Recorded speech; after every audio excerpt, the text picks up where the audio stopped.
Bonjour à tous et bienvenue dans cette nouvelle vidéo Imo2, dans ce nouvel entretien. Aujourd'hui, je suis très heureux puisque je reçois deux personnes de grand talent. On a tout d'abord Raphaël Bochner, j'écorche pas ton prénom. Hein. Bochner. Raphaël Bochner, tu es le fondateur de Sweetbright. Tout à fait. Et Julien Raffin, tu es le fondateur de C2I. C'est ça. Je vais vous laisser vous présenter. Raphaël, tu peux commencer. Écoute, je suis fondateur et un des dirigeants de Sweetbright, un logiciel métier nouvelle génération, je dirais, qui est arrivé en France il y a un peu moins de 2 ans. Ok. Logiciel pour la transaction, essentiellement. Transaction, vente et location. Et location aussi. Ok, très clair. Et toi, Julien, du coup, est-ce que tu peux te présenter en 2 mots aussi? Ouais, donc moi, Julien Raffin, je suis le fondateur de Groupe C2I. Groupe C2I, c'est un réseau d'agences immobilières et de conseillers immobiliers indépendants que j'ai créé en 2008, donc il y a quasiment 15 ans maintenant, initialement une agence immobilière. Et aujourd'hui, on est vraiment hybride sur la partie agence et conseil immobilier un petit peu partout en France. Donc en gros, aujourd'hui, si je veux créer une agence, tu as une proposition à me faire, et si je veux être juste mandataire, il y a aussi moyen d'être attaché au réseau C2I. On a des contrats de licence de marque pour agence, des contrats de mandataire pour nos conseillers, et même la possibilité, c'est une particularité aussi, où moi je m'associe à titre perso avec des personnes qui veulent ouvrir des agences, à partir du moment où on est vraiment en phase sur les visions et les valeurs du business. Je suis beaucoup votre activité à tous les deux, et j'ai vu notamment que tu avais énormément grossi. Enfin, il y a eu un appel d'air à un moment où il y a beaucoup de gens qui sont venus vers toi. Tu t'es beaucoup exprimé pendant le confinement sur les réseaux, et ça a créé une accélération pour justement les offres que tu proposes. Et si je ne me trompe pas, c'est aussi après cette accélération que tu décides de revoir l'outil que tu utilises pour piloter ton business, l'outil, donc le logiciel de transaction et de gestion locative. Qu'est-ce qui a motivé ces décisions et comment tu as choisi? Donc au final, tu as choisi Sweetbright, c'est pour ça qu'on est là.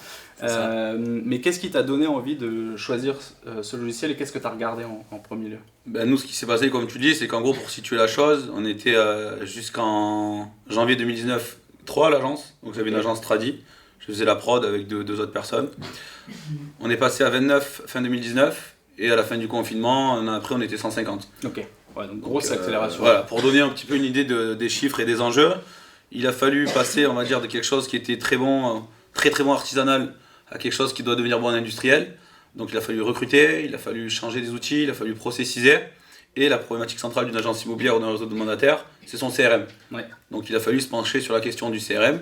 Et après, on est rentré en contact. Et l'idée, c'est de pouvoir, trouver un CRM qui puisse nous accompagner dans la croissance. Parce qu'on est encore en phase de croissance et qu'il fallait quelque chose qui soit surtout malléable et qui puisse s'adapter sur mesure. Les problématiques de la croissance, c'est l'adaptabilité, c'est le fait de pouvoir évoluer en même temps que toi. Et c'est les premières choses que tu as regardées chez Sweetbright et ça t'a convaincu. Est-ce que c'est quelque chose sur lequel vous travaillez, Raphaël, justement, cette possibilité de s'adapter et de comprendre les besoins justement des clients pour pouvoir les accompagner? Oui, tout à fait. Ça fait partie de l'ADN de Sweetbright. Sweetbright n'essaye pas de tout faire, mais est un logiciel en fait qui fonctionne comme colonne vertébrale de l'agence. Et donc ça permet à des réseaux, des agences qui sont en forte croissance, de rajouter des briques, de rajouter des modules, sans devoir passer par des développements sur mesure qui sont coûteux, qui prennent beaucoup de temps et qui nécessitent des ingénieurs, mais qui permettent à une agence, quelle que soit sa taille, de rapidement pouvoir rajouter des choses et automatiser surtout, parce qu'on parle d'industrialisation, d'automatiser les tâches à faible valeur ajoutée. Et donc ça amène, d'abord au niveau des process que voudrait mettre en place une agence ou un réseau, de faire en sorte que les collaborateurs rentrent dans le process sans devoir eux-mêmes faire le travail de manière manuelle. Parce que dès qu'on parle de manuel, le process risque vite de dévier. Et justement, il y a un truc assez intéressant dans tout ça, c'est quand tu es une agence avec 3 personnes dedans, tu fais beaucoup de manuels, tu fais du sur-mesure, tu es très focalisé sur tes clients, un peu moins sur la technologie, qui a moins d'intérêt à ce stade. Tu peux très bien travailler à 3 personnes et un papier, un stylo. Et au fur et à mesure, tu dois ajouter des automatisations. Est-ce que c'est facile à faire pour vous d'ajouter des choses au fur et à mesure que la boîte grandit? Parce qu'il y a des besoins que tu ne peux plus faire manuellement quand tu es 150, 200. Ouais, comme l'a dit Raphaël, en fait, nous on s'est staffé, on est passé du coup de 3 salariés à 20 salariés au sein du siège. plus 2 externes, dont une personne qui gère cette partie automatisation. Okay. Mais effectivement, c'est relativement facile parce que l'outil permet de le faire via Zapier ou via des plateformes en fait, qui permettent de lier. Nous, l'idée, c'est d'avoir l'outil Subright qui soit notre brique centrale et que ça puisse se plugger avec du Mailchimp ou avec tout outil d'automatisation, que ça puisse se plugger avec Priceable sur les estimations. Nous, on l'a aussi plugué avec MyNotary pour la partie documents juridiques. Okay. Donc, du coup, là, on est vraiment dans une recherche d'efficience et de gain de temps. Et Raphaël, tu vas le confirmer, mais vraiment, moi, pourquoi on a signé aussi, c'est en gros, voilà, la base, tout ce qui peut être fait en une fois ne doit pas être fait en 2 fois. Aucune ressaisie et jamais refaire les choses 2 fois. Ce qui fait qu'en fait... Voilà, donc Julien l'explique mieux que moi. L'objectif, c'est de pouvoir faire en sorte que l'agence ne doive pas être totalement dépendante du logiciel lorsqu'elle a des besoins qui se présentent et qui sont souvent différents d'une agence à l'autre. On ne peut pas avoir une solution qui répond aux besoins de toutes les agences, parce que chacun a un peu sa sauce. On veut offrir cette liberté. Et cette liberté ou cette manière de créer sa propre sauce dans un logiciel ne peut que se faire lorsqu'on permet au client, à l'agence, de mettre ses briques, mettre ses process et de les rendre automatisables. Ce qui est intéressant, c'est pour moi, il y a 2 sujets. Et je veux bien que vous réagissiez sur ces 2 mots tout à l'heure à table, parce qu'on a mangé avant de faire l'interview. Tu me disais, on ne parle plus de logiciel, on parle d'écosystème. Absolument.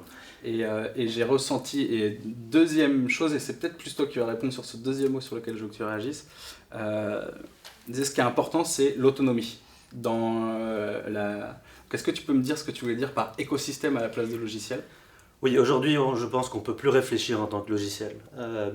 Toute société qui est moderne a ce qu'on appelle un portefeuille d'outils, a plusieurs logiciels, a plusieurs applis, a plusieurs solutions qui traitent de sujets très particuliers, les ressources humaines, le CRM, la finance, etc. Par le passé, c'était fortement siloté, donc chaque logiciel travaillait complètement indépendant, où on essayait de trouver une solution qui faisait tout. Le problème, c'est que si on a un logiciel qui fait tout, il fait généralement rien de très très bien. Aujourd'hui, il y a tellement de bonnes solutions que les agences, et c'est la même chose dans toutes les industries, se sont équipées d'un tas d'applis, de logiciels.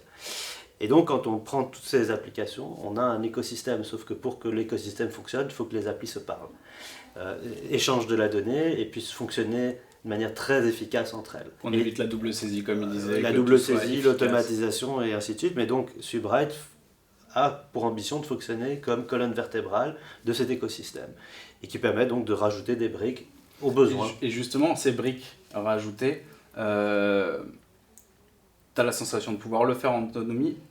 Et pourquoi c'est important pour toi de le faire en autonomie et d'avoir... C'est important, c'est même primordial. C'est-à-dire qu'aujourd'hui, le fait d'être en autonomie, moi c'est ma boîte, donc je suis le capitaine de mon bateau, et que le capitaine de son bateau doit être en autonomie. Si je dois appeler sur la côte, j'ai besoin de ci, j'ai besoin de ça, à un moment donné, si quelqu'un ne répond pas, je vais être bloqué. Et c'est ce qui s'est passé, on va dire, sur l'ancien logiciel que j'utilisais. Comme le dit Raphaël, aujourd'hui, Subright fait son boulot. Et moi, si je veux bosser avec Mailchimp ou avec Sendinblue ou avec ActiveCampaign, je vais choisir. Et vu que tout le monde communique ensemble, j'ai vraiment la liberté et l'autonomie de prendre sans avoir encore une fois des compétences très poussées parce que les liaisons sont hyper faciles et que j'ai une personne externe qui permet de faire communiquer tout ça. Et qui permet de répondre, du coup, j'imagine, aux besoins de tes... Je vais dire négociateurs parce que tu me parles d'agence immobilière et de mandataires, mais au final, c'est des gens sur le terrain qui rentrent des mandats et qui sortent des mandats. Même boulot, ouais. Tes négociateurs aujourd'hui, est-ce que tu penses que cette autonomie, cette facilité d'utilisation du logiciel et cette brique, elle t'a aidé dans le recrutement parce que on passe pas de 23 à 150 sans avoir des bons arguments. Ouais. Et est-ce que aussi elle t'a permis on va parler après de turnover, ça m'intéresse d'avoir ta vision sur est-ce que ça retient des gens. Nous, déjà alors. La question mais rapide, qu'est-ce qui peut faire venir les conseillers et après du coup les retenir? Ce qui les fait venir, il y a plusieurs choses. Et après on va finir par la partie outils forcément qui en fait partie. Je pense qu'il y a une première partie qui est la partie vision du chef d'entreprise, aspiration leadership, où là tu peux amener tes hommes et tes femmes sur quelque chose qu'ils ne pourraient pas faire ailleurs. Là c'est vraiment que dans l'aspect humain. Tu as la partie formation, accompagnement, coaching qui est hyper importante. Tu as la partie, dans certains réseaux ça va être que la reine, payer le plus. Tu as la partie perspective d'évolution. Donc sur du développement, sur du recrutement, sur pas mal de choses. Tu as la partie je t'amène des leads, tu viens travailler pour les... parce que tu amènes du business. Voilà. Et tu finis par une partie qualité de vie globale. Toi tu parlais d'un écosystème, mais du coup c'est l'écosystème du conseiller où tu as le logiciel dedans. Et l'idée c'est que le conseiller gagne du temps. Nous, je vois un iPhone devant, hein. de l'iPhone, il fait tout. Donc ça part de Subright, tu fais ton estimation et tu fais ton mandat exclusif sans avoir quitté ton téléphone et tout communique. Ce qui est intéressant, c'est que... Alors, j'ai une vision qui est un tout petit peu différente et je me permets de la partager. Je pense qu'effectivement, tout part de la vision de l'homme au départ. Et sa vision, elle se porte soit sur la rémunération, soit sur d'autres choses, la facilité d'utilisation.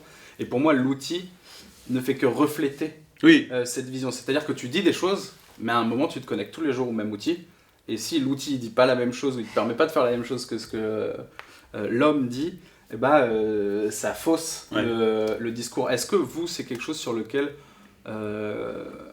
vous avez bossé justement ces frustrations un petit peu du conseiller immobilier pour pouvoir apporter de la facilité et de la performance en fait? Oui, absolument. En fait, même avant la partie automatisation, on peut rien automatiser si en fait il n'y a pas de saisie d'infos. Ouais. Tu peux connecter autant d'outils que tu veux, mais s'il n'y a pas de l'info qui rentre au début, tu peux rien envoyer ou rien automatiser. Donc pour faire en sorte que de l'info rentre, il faut que le conseiller saisisse. Et c'est là où souvent le bas blesse. Pour que le conseiller saisisse, il faut que ce soit ultra intuitif, ultra simple, parce que le conseiller il a d'autres choses à faire que tapoter sur son ordinateur à longueur de journée. Lui il veut être sur le terrain, veut rentrer des mandats, faire des ventes. Et donc lorsqu'on a créé Subright, on est parti du mobile, parce que le mobile, qui dit mobile, dit surface écran très réduite. Il dit aussi temps d'attention réduit. On n'a pas le temps quand on est sur mobile de se concentrer, on a un tout petit écran, on est appelé, on est en voiture, etc. Donc on a dû faire simple. Et faire simple avec quelque chose d'extrêmement complexe, ça a pris du temps, mais c'est ce qu'on fait en fait tous les jours. C'est-à-dire on essaye de faire en sorte que pour le négo, pour le conseiller, il y ait une intuitivité, il y ait une simplicité, et ça c'est pas évident. C'est pas simple, c'est un travail continu. On écoute le marché aussi. Julien, qui est aussi un de nos premiers clients en France, on est une société belge, mais donc on a débarqué en France il y a un peu plus d'un an. On écoute aussi énormément, mais on ne demande pas à nos clients qu'est-ce que tu voudrais comme feature ou fonctionnalité. On demande quel est le problème. Quel est ton problème? Et vous essayez de les résoudre. Il y a des ingénieurs derrière qui... On interprète le problème en solution, mais on essaye toujours de bien comprendre en fait c'est quoi le problème. Il y a un truc qui est intéressant sur la simplicité de saisie au final, parce que un bon logiciel CRM, écosystème, après tu le mets à la place que tu veux, mais il part par avoir les données à l'intérieur de l'outil. Et en facilitant ça, tu peux permettre derrière de l'automatisation pour amener du business, faire du suivi, et mettre des automatisations type Mailchimp, Sendinblue, comme tu disais. Tout part de là, et comme dans l'exemple de Julien, où on est 150, 200 collaborateurs, tout le monde génère de la data. Et la mettre à profit pour tout le réseau, c'est ce qui, moi, me passionne, c'est pour ça que j'ai créé Subright, mais c'est aussi voir ce qu'en fait un réseau comme C2I après. Et justement, c'est la question que j'allais te poser. Est-ce que toi, tu as la sensation que il y a plus de gens qui saisissent et donc tu as plus de données sur lesquelles travailler? Et est-ce qu'aujourd'hui, ces données-là, elles te permettent d'avoir une vision, un aperçu de ce qu'est ton business, sachant que tu veux continuer à le faire évoluer, j'imagine, et qu'il te faut des datas pour pouvoir faire évoluer ce business. Est-ce que ça te permet d'aller jusque-là? Déjà, la première chose, c'est qu'effectivement, pour qu'un conseiller saisisse quelque chose, puisqu'un conseiller est un commercial, et comme tout commercial qui se respecte, il faut qu'il ait son intérêt. Ouais. Si tu lui dis c'est la loi, il s'en fout. Et aujourd'hui, on le voit, un conseiller, le mandat encore, on en parle, mais si la data qui est saisie lui permet demain de faire plus de business, parce qu'il va avoir un process d'automatisation, par exemple, sur un parcours acheteur, où l'acheteur va recevoir X mails qui vont statistiquement déceler dans 20% des cas un vendeur qui lui-même sera une commission, là il va le faire. Donc si le négo, tu lui parles plus juridique, mais business, argent qu'il peut gagner et expérience client qui peut faire vivre à son acheteur ou son futur vendeur, là il va l'écouter. Et tu as aussi un truc qui est automatisé, ou qui dit on peut pas du négo, c'est que tous les contacts qui vont rentrer nous des portails internet sont automatiquement saisis dans le logiciel. Ce qui veut dire que tu as un gain de temps et tu as de toute façon grosso modo 30% du flux entrant qui est automatisé et rentré dans le logiciel. Et du coup, donc ça veut dire que tu communiques énormément sur les bénéfices à rentrer les informations dans le logiciel, à faire son suivi et compagnie. Comment tu communiques? Alors là, ça m'intéresse. Comment tu communiques? C'est un message que tu fais passer fréquemment ou est-ce que tu fais, j'allais dire du staccanophisme, mais est-ce que tu as des exemples de personnes qui le font bien et qui ont 30% de plus de business que les autres? Comment tu fais pour faire passer ce message-là qui est très compliqué à faire passer? Il est compliqué, alors c'est un travail de tous les jours, c'est-à-dire que nous dans le réseau on a 2 formations par mois présentielles et digitalisées, et chaque jour on a une formation de 1 heure en fait, Ok. ce qu'on appelle les taux d'AIMO. Le logiciel, le métier étant en partie centrale, c'est des piqûres de rappel constantes, Ok. et aujourd'hui on est encore en phase de développement de nos automatisations, mais quand on sera en rythme de croisière, là on aura effectivement de la data et des cas réels où on dira ok, regarde, il a vendu parce que, et ça sera la deuxième étape pour appuyer, pour étayer en fait le Ok. raisonnement de... Et justement, en parlant de data, aujourd'hui, est-ce que tu arrives à piloter ton business ou avoir des data qui remontent qui te permettent de prendre des décisions sur l'évolution du réseau C2I, puisque maintenant on peut en parler réellement de réseau. Ouais. On est en phase finale, on a mis en place des tableaux avec le Data Studio, Ok. où la difficulté c'était de faire des tableaux full automatisés, Ouais, bien sûr. parce que le négo Toujours encore la une fois ne va pas difficulté. saisir, il faut qu'il saisisse le minimum, et donc on est en train de le faire, et effectivement dans la donnée, on peut déjà, pour nos coachs, parce qu'on a des conseillers qui sont coachés, on a tous les ratios, donc on est vraiment sur les tableaux de bord qui vont permettre aux conseillers de se Piloter comprendre, la performance des et donc conseillers. les agences et le réseau. Ok. Il y a aussi un élément par rapport tu parles de pilotage, mais il y a un élément encore plus fondamental, c'est le gain tout simplement en productivité. Donc, lorsqu'on regarde un réseau de cette taille, le fait d'avoir des tâches à faible valeur ajoutée, mais qui doivent être faites Ouais, par de forcément. l'humain, c'est-à-dire que Julien doit avoir 1, 2, 3, 4, 5 personnes qui le font. Avec Sweetbright et avec un certain nombre d'automatisations, ce sont des tâches qui disparaissent. Alors ça ne veut pas dire que les personnes doivent disparaître, mais elles sont mises à profit en fait, de tâches à beaucoup plus grande valeur ajoutée. On parle de double saisie, mais dans une agence, il y a un nombre incalculable de tâches à très faible valeur ajoutée, des rappels, des dossiers, enfin bon, je ne dois pas vous expliquer. Rien que là, on parle d'une marge bénéficiaire qui peut augmenter. Donc c'est pas seulement requalifier des contacts, avoir un meilleur taux de conversion, mais c'est simplement augmenter aussi la marge bénéficiaire pour ne pas dépenser sur des choses qui ont en fait très peu de valeur. Et il y a un autre aspect, à mon avis, intéressant dans ce que tu dis, c'est que moi je fais plein de tâches à titre personnel qui ont 0 valeur ajoutée de temps en temps. Et j'adorerais avoir un outil qui les fait à ma place. Et donc du coup, en proposant un outil comme ça à tes conseillers, et ben, tu leur offres un certain confort de travail. On discutait juste avant, toi et moi, tu me disais que tu avais 0 en turnover. Est-ce que l'outil joue là-dedans et qu'est-ce qui joue là-dedans Ben, le fait qu'il n'y ait pas de turnover correspond au fait pourquoi les conseillers viennent chez nous. Parce qu'en fait, en gros, il y a une promesse et une réalisation. Donc moi, je dirais une promesse et une réalisation plutôt comme ça. L'outil en fait partie. L'outil en fait partie parce qu'au quotidien, il y a un confort de travail où les conseillers vont gagner du temps. Et l'idée, c'est qu'ils soient sur le terrain. Et moi, dans le réseau, en plus, je les forme à la proactivité. Proactivité, c'est d'aller chercher du client, c'est de faire de la prose, donc c'est du relationnel constant. Et donc, tu es sur le terrain. Et surtout, de fuir le négo agence qui est passif, qui va rester 8 heures par jour derrière son ordi, il ne se passe plus rien. Donc oui, ça en fait partie. Et à chaque fois qu'on leur montre qu'on leur met à disposition des nouveaux outils ou des nouvelles fonctionnalités dans l'outil, c'est toujours bien reçu. Parce qu'ils s'y attendent pas, clairement. C'est des trucs qui se passent ici et qui sortent d'un coup. Et en fait, c'est du gain de temps constant. C'est la fameuse réalisation de la promesse. complet, ouais. Tes parcours d'automatisation, ici, sont bien réfléchis, ils vont répondre aux problématiques de tout le monde. Souvent, les automatisations, le négo lui s'en rend pas compte. Oui. C'est le but. Moi, ils sont pas au courant de ce qu'il y a en fait. Ils sont au courant parce que je leur ai dit. Maintenant, moi, je pars du principe que tout ce qui n'est pas vital pour toi à savoir, tu n'as pas à le savoir. C'est comme ça que je fonctionne. Donc, je m'épargne de plein de choses. Ça juste qu'admettons, ton vendeur, tous les vendredis à 18h, tu as juste à lui dire qu'il va recevoir un compte rendu. Dis juste à ton acheteur que dès qu'il va t'avoir au téléphone, dans 18 minutes, je t'enverrai un mail.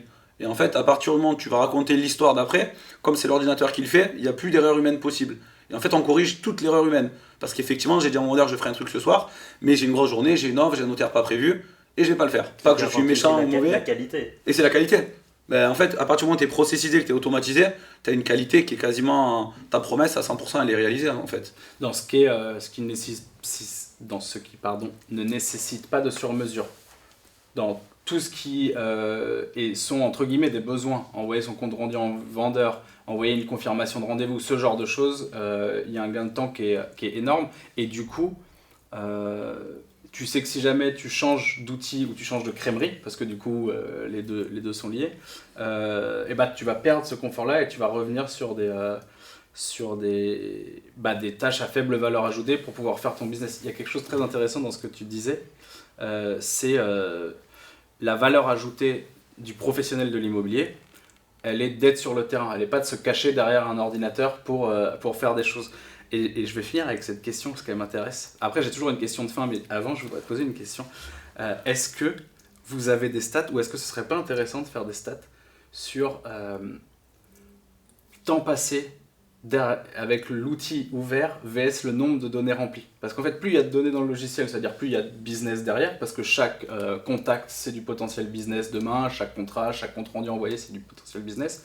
Mais moins il passe de temps là-dessus, plus ton logiciel il est efficace. Est-ce que c'est des choses que vous traquez ou pas? Il y a deux éléments. Il y a un élément qui est quasiment aspiré dans le logiciel, de par le fait que le négo travaille dans le logiciel. Je m'explique. Il y a une partie saisie, donc voilà, les détails du bien, enfin, etc. Mais il y a aussi, je passe mes coups de fil, j'envoie des textos, j'envoie un mail, etc. Ouais. Cette action commerciale, faire une visite, etc., il faut la mettre quelque part. Donc, il peut la mettre dans son carnet d'adresse ou il peut la mettre dans SweetBright. De par ce fait, il y a deux choses qui se passent. Il y a évidemment l'événement qui est programmé, mais il y a aussi une data qui est générée, c'est-à-dire à tel moment, tu as fait ceci, cela avec telle personne. Et quand on accumule tout ça, en fait, il n'est qu'en train de faire ce qu'il ferait de toute manière pour faire son business, mais on génère énormément de data. Donc le négo n'a pas le sentiment qu'il doit saisir quoi que ce soit. Ouais. Il fait son taf, il fait son boulot, il passe un coup de fil, il raccroche, SweetBright a enregistré le fait que telle personne a été appelée pour tel bien. Ouais. Après, c'est une des possibilités qu'offre un outil avec l'automatisation, c'est grâce à ça, on peut commencer à lancer, tiens, téléphone raccroché avec tel monsieur pour tel bien, on lui envoie au bout de quelques jours, on vous a appelé pour tel bien, est-ce que vous êtes encore intéressé, voilà, que sais-je. Le négo, lui, ne doit pas le savoir, enfin, il peut le savoir, mais il n'a pas à faire l'action. Il doit connaître la procédure, il doit savoir qu'il y a des choses comme ça qui sont faites. Voilà. Mais ça garantit pour l'agence d'avoir quelque chose qui se passe de manière systématique, donc la qualité. Je dirais que le nombre de tâches, quand on voit aussi les statistiques auprès de nos agences, le retour c'est ils font à peu près 1 à 2 jours d'économie totale sur une agence d'une vingtaine de personnes par mois. Grâce aux automatisations. Maintenant, dans le cas de Julien, je peux pas faire les calculs, mais c'est les retours et les stats qu'on a. C'est facilement une économie de 2 jours par mois sur une agence de 20 personnes. Entre un vingtième et un dixième du temps, quoi. Oui, après, l'agent immobilier, il a des jours ouvrés qui sont plus longs, mais c'est plus ou moins ça. Ouais. Oui, on peut, même dans la saisie d'un bien, vous savez comment c'est, on saisit, on retourne au bureau, on recopie, on remet, on remet. Quand on accumule toutes ces petites choses, on arrive vite à plusieurs jours de travail économisé. Ah ouais, c'est énorme. Et ça va tout de suite dans la marge bénéficiaire. C'était très riche, très intéressant. J'ai toujours une dernière question maintenant que je pose à mes invités. Selon vous, aujourd'hui, un agent immobilier, sur quoi il doit se former? Julien, ta réponse ne doit pas être trop longue sur ce sujet-là, mais je veux bien que vous répondiez à la question sur quoi un agent immobilier doit se former. Je vais laisser Julien répondre d'abord. Un agent immobilier doit être formé sur plein de points. Il doit déjà se former sur son job pour commencer. Et aujourd'hui, son job, c'est l'expérience client dans sa globalité. Donc sur toute la méthodologie, sur l'exclusivité, c'est bien entendu. Il doit être formé sur toute la partie prospection, qu'elle soit physique, qu'elle soit téléphonique, qu'elle soit digitale ou multicanal. Il doit être formé parce que c'est pas du tout acquis sur l'organisationnel, la gestion de ses mails et sur comment optimiser les 86 400 secondes qu'il a dans une journée. Et la dernière chose, c'est ici, il doit être formé à 2 choses, avoir un vrai mindset de gagnant et avec une connaissance parfaite de ses chiffres et une connaissance de lui, de son business, de ses ratios. Pas trop long, c'est parfait, ça donne beaucoup de sujets. Est-ce que toi tu as une vision sur quoi doit se former Moi j'ai plutôt une vision agence. Je pense que dans une agence tu as plusieurs rôles. C'est une machine.